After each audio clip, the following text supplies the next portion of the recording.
Bree Jensen, and today I'm here in Stanwood, Washington. Just down the street was the Oso Mudslide only a few months ago that wiped out a whole community. Breaks my heart hearing all the stories of lives lost. But today I have an interview with two of the first responder chaplains who also have stories of hope. So I want you to hear from them. Hi everyone, I am so privileged to be sitting here with two chaplains from Hope Unlimited. This is Dean and this is Joel, and they were first responder chaplains to the Oso Mudslide here in Washington. I know that seeing it on the news for me is one thing, but being there, seeing what's going on with the people, seeing the reaction, what was the first feeling when you walked onto that mudslide?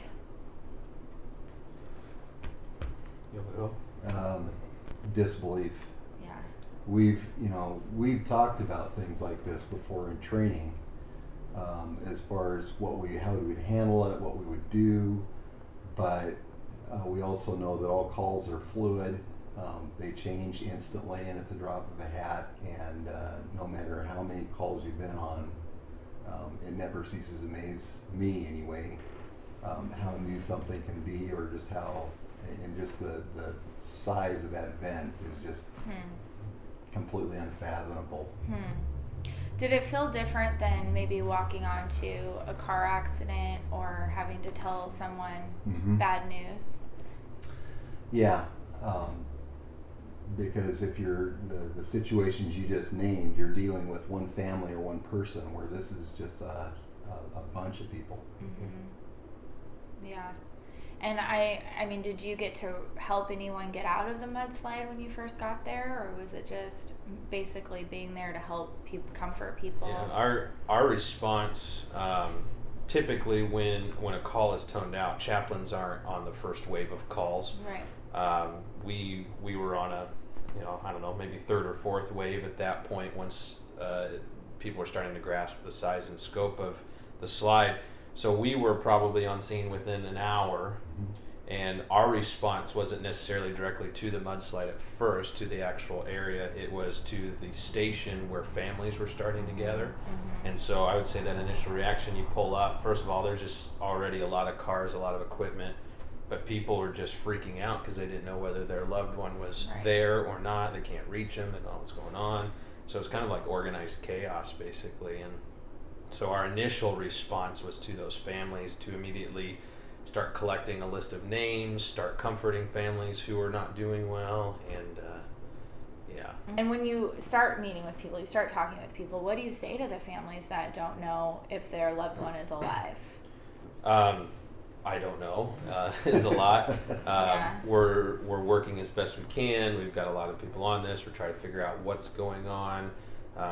My main encouragement, basically, it would take me a long time to say, hope for the best but plan for the worst type deal, but that you speak that over a lot of sentences and a lot of hugs and different things. But it's because we had no way of knowing. There were people there that I know that I sat and talked with that were absolutely just beside themselves because they just thought for sure, and then that loved one they thought was maybe taken ended up pulling up to the fire station a little later, and it, just to see that hug and that embrace afterward, it was like this huge sigh of relief.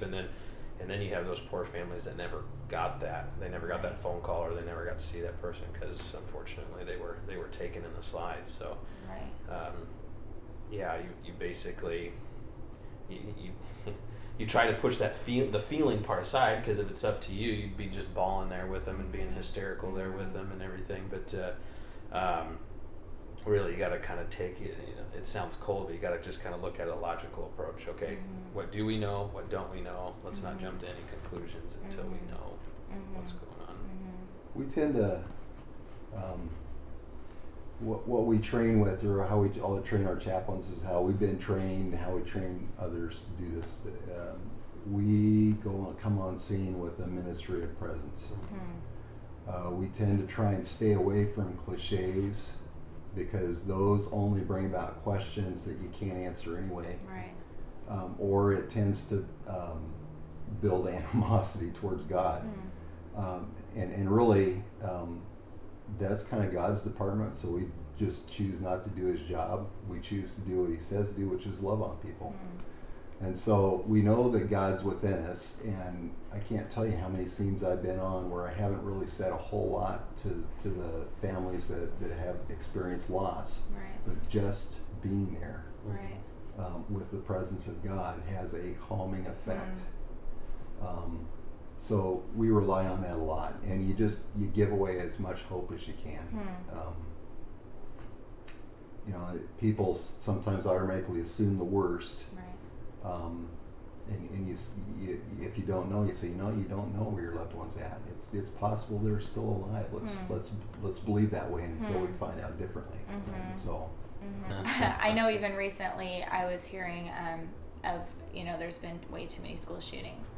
And one that happened a few years ago, most of the faculty is actually not faculty anymore because they never dealt with it. They just helped the kids. Right. So it's amazing to hear that you understand I need to be healthy myself so I can continue to do this. And Dean, you've been a chaplain for 10 years. Yeah.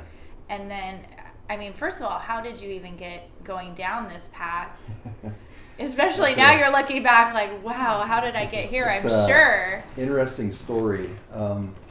I felt called to ministry years ago and went into youth ministry because I thought that was the direction God was directing me, and had limited to little success in that. And after, let's see, 1, 2, 3, the 4th position I was in, which is over here, by the way, I kind of backed away from that and thought maybe I didn't understand God. And I remember the pastor of the position I was last at in Warm Beach at a church there asked me one time, would you consider being a chaplain? And at that point in time, it didn't look like this, law enforcement or fire chaplains. It was just a bunch of pastors that passed a radio and a pager around. And I passed up on that. I thought, no, I don't think so. But Ralph asked me, after I backed out of ministry, Ralph Fry asked me to try it. And, it's one thing to have that offered to you once and turn it down, and then have it offered twice, and you start thinking, okay, is this God coming back around asking me again?